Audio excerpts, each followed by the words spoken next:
나-2를 보도록 하겠습니다. 자, 나-2를 보면은, 자, 여기서 지금 그리스와 트로이의 전쟁 상황입니다. 자, 그리스 연합군이 트로이 원정을 앞두고 큰 풍랑이 일어서 출항을 할 수 없게 됐습니다. 그래서 신의 뜻을 묻기로 한 결과 그리스 최고의 보물을 해신에게 바쳐야 한다는 신탁에 내려졌습니다. 아킬레우스는 그리스 최고의 보물을 아가멤돈 왕의 딸 이피게니아로 해석하였고 대다수 왕들은 아킬레우스의 해석에 동조하였다. 이에 따라 왕들은 이피게니아를 제물로 바치기로 결정했습니다. 자, 이 결정의 문제점이 뭔가요? 사실 요거에 대해서는 지적할 수 있는 부분들이 몇 가지 있는데 일단 앞에 봤던 가를 한번 생각해 봅시다. 가에서 기억에 나오는 문제가 뭐였죠? 다수결은 공동체 전체의 정의에 부합하고 보편성을 갖춰야 된다라는 이야기 나왔었습니다. 자, 그럴 때 여기서 사실 이 이피게니아라는 여자는 아무 죄도 없는 사람이잖아요. 아무 죄도 없는 사람인데 얘가 그리스 최고의 보물이야 라는 이 아킬레우스의 해석에 따라서 그냥 제물로 바쳐질 지경입니다. 그런 상황이죠. 그러면은 이피게니아 너무 불쌍하지 않나요? 일단 이 문제에 대해서는 이피게니아 너무 불쌍해 라는 이런 판단이 좀 필요할 것 같습니다.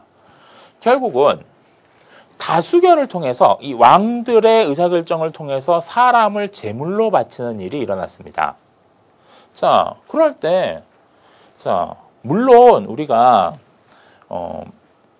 공동체의 의사에 따라서 사람을 죽이는 일이 없는 건 아닙니다. 사형제도 같은 것도 있고 전쟁 같은 것도 벌어집니다. 하지만 그것에는 타당한 이유가 있죠. 어쨌든 죄를 지은 사람들은 그 사람이 행한 일에 대한 대가를 치르는 요런 명분들이 있습니다. 그런데 여기서는 이피게니아를 죽도록 하는 명분이 어쨌든 이피게니아 자신의 책임은 아니잖아요. 이럴 때 이것이 과연 사람의 생명을 함부로 하는 것이 아닌가, 인간의 생명권에 대한 침해가 아닌가, 이런 얘기할 수 있습니다. 그리고 이런 것들이 보편적 가치에 대한 침해가 될 수 있죠.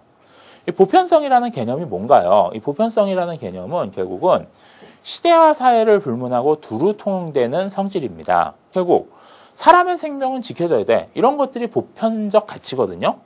자, 그런 보편적 가치에 대한 침해가 될 수 있습니다. 결국 요게 가다시 기억에 나오는 보편성을 갖춰야 된다라는 조건이 이제 제대로 이루어지지 않은 것이다. 이런 식으로 이야기할 수 있습니다. 그 내용이 정당하지 않은 거죠. 그렇기 때문에 그것의 해결 방안은 이러면 안 되는 거죠. 이러면 안 되는 거고 어쨌든 간에 보편적 가치에 어긋나는 다수결이 이루어져서는 안 된다라고 이야기할 수 있습니다. 자, 그런데 요 사례에 대해서는 좀 다른 식으로 볼 수 있는 것도 있습니다. 뭐냐 하면은 이렇게 이피게니아가 죽은 것이 잘못됐어 라는 의견 쪽으로 가지 않으면은 아킬레우스의 해석의 문제를 지적할 수도 있습니다. 이렇게 어떤 신탁에 대한 해석을 이런 식으로 하는 것은 되게 주관적이고 자의적인 해석이다. 이런 식으로 얘기하면서 이것이 과연 다수결의 대상, 신탁에 대한 해석이 다수결의 대상이 될 수 있느냐. 이런 식으로 이제 문제 지적하는 것도 가능은 합니다. 자, 요게 딱 정해진 하나의 정답이 있는 건 아니에요. 자, 다음, 나-3 봅니다. 자, 나-3에서는 간마을쥐 100마리와 을마을쥐 30마리가 회의를 엽니다. 그래서 고양의 목에 방울을 달아야 합니다. 자, 그런데 간마을쥐들은 다수결로 결정하자고 하고 을마을쥐들은 이에 반대합니다. 이유는 간단하죠. 이걸 다수결로 결정하면은 을마을쥐가 결절될 가능성이 높습니다. 간마을쥐는 100명이고 을마을쥐는 30명이니까. 자, 그러니까는 반대하는데 간마을쥐들은 지금 시간, 장소 통보하고 회의 열어서 찬성 100, 반대 0으로 지금 통과시키죠. 을마을쥐한테 시키는 걸로. 을마을쥐들은 참여하지 않았고요. 자, 이것도 다수의 횡포죠. 지금 보면은 지금 여기 나오는 모든 사례가 다 다수의 횡포 사례입니다. 자, 그런데 결국 이거는 다수결을 통해서 다수가 소수에게 일방적으로 희생을 강요하고 있습니다. 여기서는 지금 다수결이라는 형식 자체에 대해서 동의하지 않는 소수가 존재하죠. 자, 이럴 때 사실은 일방적으로 희생을 강요하는 것은 잘못된 거죠. 자, 잘못된 거고, 자, 결국은 이거는 공동체 전체의 정의에 부합되는 사례가 아닐 수 있습니다. 왜냐하면은 어쨌든 간에 정의라고 하는 것은 각자가 정당한 그의 몫을 받는 건데 이거는 이 소수 집단에게 일방적인 희생을 강요하는 부정의한 일이 될 수밖에 없습니다. 자, 그렇기 때문에 이런 결정 방식의 정당성을 문제 제기할 수 있고요. 자, 그렇기 때문에 이것에 대한 해결 방안은 어쨌든 일방적으로 희생당하는 상황이 벌어지지 않도록 하기 위해서는 양측 동수위원회를 구성한 다음에 만장일치로 결정하도록 한다. 뭐 이런 방안들이 이야기될 수 있죠. 자, 다음. 자, 4번 사례 보는데 여기서 주의하실 점. 사실 3번 사례하고 4번 사례하고 되게 비슷해 보입니다. 비슷해 보이는데 이렇게 여러 개의 사례가 나왔을 때 비슷한 사례를 두 개나 줄 이유가 없습니다. 결국은 3번과 4번이 서로 다른 지점이 있는 거예요. 그 다른 지점을 찾아야 되는데 다른 지점을 찾으면 3번 사례에서는 지금 회의 시간과 장소를 통보한 다음이라는 조건이 붙어 있습니다. 근데 4번 조건에서는 이 다수정당 국회의원들이 소수정당 국회의원들에게 본회의 개의 일시를 통지하지 않았습니다. 이 부분이 큰 차이고요. 그 부분에 대해서 우리가 얘기할 필요가 있죠. 결국은 여기서는 방해를 원천 봉쇄하기 위해서 적법하지 못한 방법을 사용하고 있습니다.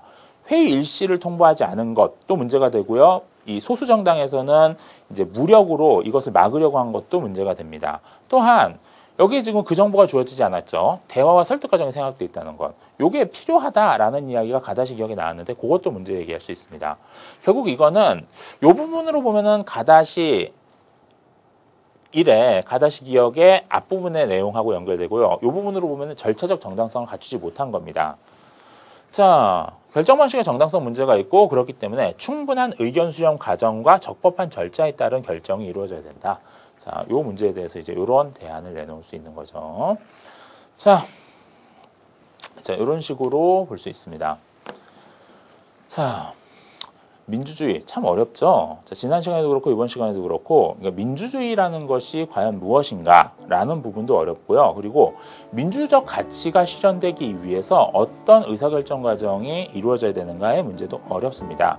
어려운데 이런 문제를 외면할 수 없죠. 어쨌든 간에 우리 사회가 이제 다수가 합의할 수 있는 그러한 민주주의 사회가 되기 위해서는 이런 문제에 대해서 고민해야 되고 그런 고민의 과정에서 이런 논술 문제들이 나오는 겁니다. 자, 여러분들 좀 어렵지만은 이런 문제들에 대해서 이제 열심히 생각해보는 과정이 여러분들이 이제 똑똑해지고 또 논술 문제도 잘 쓸 수 있는 길이 될 겁니다. 자, 어려운 문제 하시느라고 고생 많으셨습니다. 수고하셨습니다.